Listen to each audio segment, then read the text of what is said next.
கர்த்தருடைய பரிசுத்த நாமத்துக்கு ஸ்தோத்திரம். கர்த்தர் நல்லவர். ரோமர் 4 அதிகாரம் 7-8 வசனங்கள். இயேசுவின் நாமம் மட்டுமே மகிமைப்படுவதாக. எவர்களுடைய அக்கிரமங்கள் மன்னிக்கப்பட்டதோ, எவர்களுடைய பாவங்கள் மூடப்பட்டதோ, அவர்கள் பாக்கியவான்கள். எவனுடைய பாவத்தை கர்த்தர் எண்ணாதிருக்கிறாரோ அவன் பாக்கியவான்.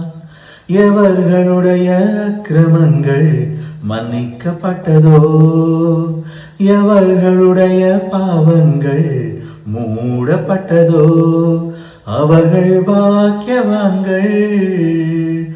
எவனுடைய பாவத்தை கர்த்தர் எண்ணாதிருக்கிறாரோ அவன் பாக்கியவான் என்று தாவீது சொல்லியிருக்கிறார். கர்த்தர் நல்லவர்.